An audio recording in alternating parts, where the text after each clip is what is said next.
करते हैं, भौंकने से पहले कभी गौर कर लिया करो। आओ देखो इनका प्यार नबी की औलाद से कितना है, जरा सोचो तो सही। एक दिन नबी की चौखट पे हजरत अली आकर के बैठ जाते हैं, यूं बैठे हैं गर्दन झुकी है। नबी फरमाते अली कैसे आना हुआ? कहते हैं सरकार जो मेरे दिल की बात है वो मेरा नबी बेहतर जानता है। आका फरमाते बता तो सही। अल्लाह अकबर। हजरत अली ने कोई बात ना बताई, मेरे नबी ने फिर दिल की बात बोली। कहते अली तुम समझदार हो चुके हो, जवान हो चुके हो, अब बताओ क्या तुम्हारे निकाह का इंतजाम कर दिया जाए? इतना सुना हजरत अली की आंखें बरसने लग जाती हैं। रो करके कहते हैं आका मेरे तो बाप भी आप हैं, मेरे तो सब कुछ आप हैं, ये सवाल बाप से किया जाता है। या रसूल अल्लाह मैं किसको आपकी बारगाह में लेकर के आऊं? मेरा तो सब कुछ आप हैं आका, जो चाहे फैसला फरमा दे। मेरे नबी ने इतना कहा उठे अपने चौखट से। हजरत अली साथ हैं, अपनी बेटी के दरवाजे पर, सैयदा फातिमा के दरवाजे पर आए हैं। मेरे नबी की शहजादी आटा गूंद रही हैं। अल्लाह अकबर। नबी फरमाते फातिमा जी बाबा का उठो जल्दी से।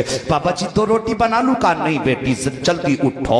अब्बा जी ऐसी कौन सी जल्दी बात है? मेरे नबी फरमाते बेटी आटा छोड़ दो, अगर इतनी ताकीर तुमने कर दी रोटी बनाने में तो मेरी उम्मत इसको दलील बना करके बेटियों को रुखसत करने में ताखीर कर देगी। ए बेटी आटा छोड़ो। सैयदा ने आटा छोड़ा है, हाथ आटे में है। आई है बाबा बात क्या है? मेरे नबी फरमाते हैं फातिमा दरवाजे पर अली खड़ा है, वो तेरा हाथ मांगने के लिए आया है। ए बेटी बता तेरा क्या फैसला है? इतना सुनना था। बेटी हिचकी भर के रोना शुरू कर देती है, बाप के सीने से लग के रोई। कहते बाबा ये बात आप पूछ रहे हैं? ये सवाल तो माएं बेटियों से पूछा करती हैं। अल्लाह अकबर। इतना सैयदा फातिमा ने कहा है, नबी की नबूवत वाली आंखें बरसने लग जाती हैं। आका फरमाते फातिमा कहां से लाऊं खदीजतुल कुबरा, कहां से लाऊं तुम्हारी अम्मी खदीजतुल कुबरा? जब उनके इंतकाल का वक्त आया था तो उन्होंने तुम्हारा हाथ मेरे हाथ में दे के कहा था आका मैं तो दुनिया से जा रही हूं, लेकिन मेरी फातिमा को कभी जिंदगी में मां की कमी महसूस मत होने देना। ए बेटी फातिमा सारी जिंदगी मैंने तुझे बाप का प्यार भी दिया है,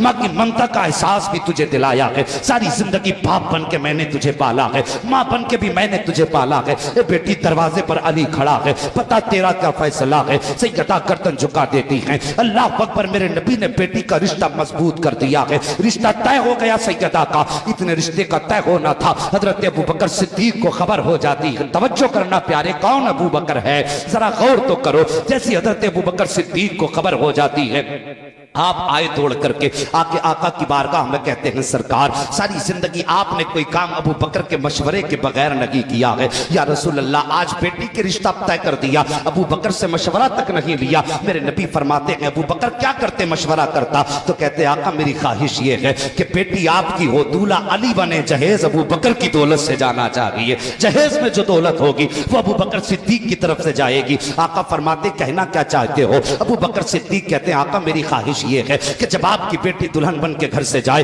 और इतनी दौलत उसके जहेज में हो कि दुनिया का बड़े से बड़ा अमीर जब अपनी बेटी को जहेज दे तब वो बकर इतनी दौलत देगा कि उसकी नजरें झुक जाएंगी। मेरे नबी की बेटी की दौलत के बराबर नहीं हो सकती है। अल्लाह अकबर। ये अबू बकर सिद्दीक का जज्बा है। देखो तो सगी प्यारे जो लड़ाया करते हैं कौम को वो झूठे हैं, गद्दार हैं, वो कौम को तबाही में डालना चाहते हैं। इनका प्यार तो मुस्तफा की औलाद से कितना है देखो तो सही। अबू बकर सिद्दीक कहते हैं आका मेरी ख्वाहिश है कि जहेज में जो तो पैसा जाएगा, जो दौलत लगेगी वो अबू बकर सिद्दीक की लगेगी। मेरे नबी ने हाथ पकड़ा हजरत अबू बकर सिद्दीक का और हिला करके फरमाया था अबू बकर तुझे क्या लगता है कि मेरी बेटी ये दौलत का जहेज लेकर के जाएगी, सोने चांदी जहेज में लेगी? हजरत अबू बकर सिद्दीक की गर्दन झुक जाती है। अल्लाह अकबर। आका फरमाते हैं अबू बकर अगर आज मैं अपनी बेटी को ये सोने चांदी के बर्तन और ये हीरे जवाहरात दे दूंगा तो कल उम्मत की गरीब बेटियों का हाथ कौन थामेगा? अगर आज अपनी बेटी को कीमती जहेज दूंगा तो कल गरीब बेटियों को निभाने कौन आएगा?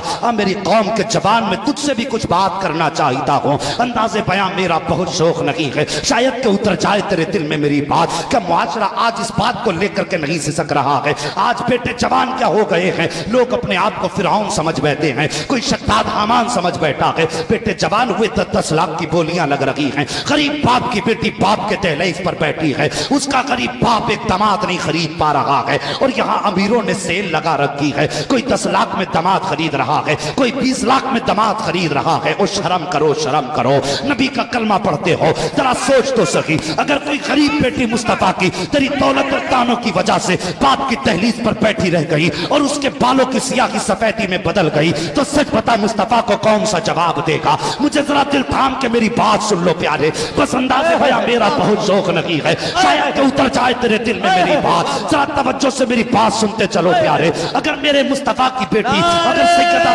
अकबर, जरा सोचो तो सही, तुम पूरी जिंदगी अपने घरों के आगे दे के पतीले बनाते रहोगे, खूब बनाओ तुम्हारी मर्जी है, मगर मेहरबानी करो जो जहेज देते हो तुम अपनी बेटी को दे रहे हो, उसे चौराहे में रख के उसका जीनत के तौर पे उसे लोगों को दिखाया ना करो। तुम्हें क्या लगता है ये समझ के दिखाया करते हो कि जहेज बेटी को 10 लाख का दे रहे हैं, दुनिया देखेगी तो तारीफ करेगी, कोई कहेगा कितना दिया है, कोई कहेगा इतना दिया है। जरा दिल थाम के मेरी बात सुन लेना प्यारे, मैं मुस्तफा का आशिक हूँ, मैं कोई बड़ा बादशाह या कोई हाकिम वक्त का बेटा नहीं हूँ, मैं मुस्तफा के नौकर का एक शहजादा हूँ। मैं भी आका करीम की बातें लेकर के आपके शहर में आया हूँ, और ये मेरा कोई हुस्न नहीं है, ये मेरा कोई कमाल नहीं है, ये नबी की उम्मत का दर्द है जो दिल में लेकर के शहर शहर फिरता हूँ, नगर नगर फिरता हूँ, ये सोच करके शायद कोई मुस्तफा के इश्क का खरीदार मिल जाए, कोई मुस्तफा की बात को दिल में जगह देने वाला मिल जाए। मेरे भाई मेरी बात जरा दिल पे लिख करके लेके जाना, तुमने चौराहे पे जहेज